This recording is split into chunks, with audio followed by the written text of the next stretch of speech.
Hi, I'm Hari Pulapaka. I'm the chef and owner here at Cress Restaurant in DeLand, Florida. It's really a thrill for me to show you a little dish today that has a great amount of versatility. You can use it every day, you can use it for special occasions, for a quiet meal, for big banquets, what have you. So this is a take on a bread pudding, but it's a savory bread pudding. So it's not sweet even in the slightest, and that's what makes it versatile, right? On this sheet tray are all the flavoring agents, and over here is all the richness that gives you the body of the dish. So this is actually a blend of a Creole Trinity and a classic French mirepoix. This is the decadence of the dish. So I'm calling this dish actually Sinfully Vegetarian pudding. It's a Sinfully Vegetarian savory pudding. So this is what makes it sinfully vegetarian all the way across. We start by developing the flavor. Okay, so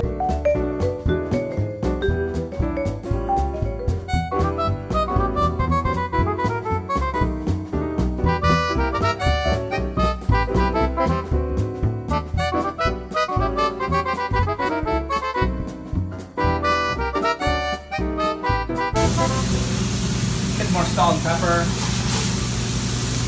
just to build those layers of flavor. Okay? You want to hear that sound. If you don't hear the sound, the heat's not high enough.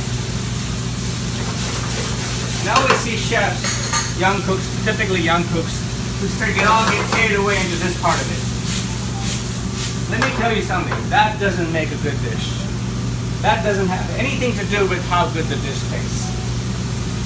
Use a good old tool to stir the ingredients correctly and properly. Don't ever be impressed by a chef putting a whole bunch of liquor into a dish and tossing it up and making a big commotion. I can guarantee you that doesn't make a great dish by itself. Okay, so this is about 15 minutes into the process, okay? The next thing that goes in are some mushrooms. Now in the recipe, in the published recipe, I've shown it a little bit differently. I'm having you roast these mushrooms separately. So on a sheet tray, some extra virgin olive oil, some salt and pepper, some thyme sprigs. Throw into a fairly hot oven, about 400 degrees, maybe 20 minutes or so. You get nice roasted mushrooms. So imagine these mushrooms are already roasted.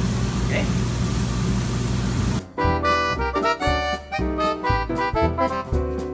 So we've built this flavor in the pan. Now comes the pudding aspect. Okay? So in go 3 eggs. Just whisk it up.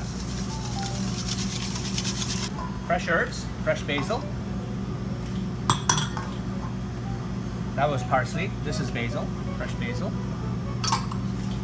All of these nice sautéed vegetables. Mix it up.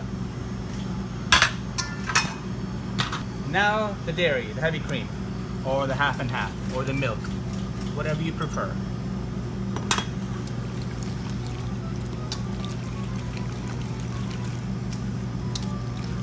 Last but not least, the goat cheese. This can be gruyere, this can be white cheddar, so you have some options here.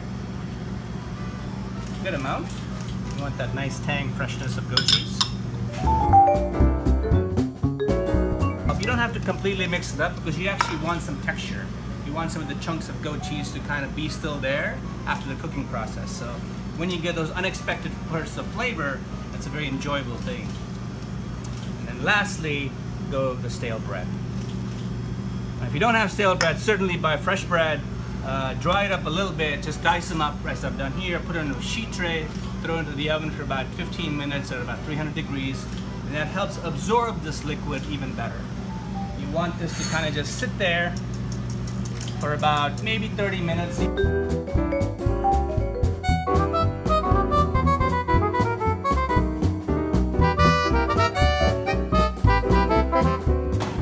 About, I would say, 1 hour. In 1 hour it'll be golden brown, perfectly set. Let it rest, let it cool down fairly completely.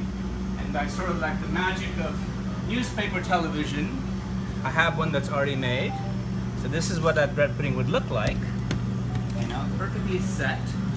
It certainly doesn't have to be vegetarian, but this dish is meant to show you the real power of ingredients that are full flavored and accented with real aroma and freshness, as I did with the fresh herbs and the vegetables. And frankly, you don't really miss the meat here. I really don't think you miss. This stands on its own. It's a rich, decadent dish. Look at the color, look at the vibrancy. I mean, it speaks for itself. The look speaks for itself.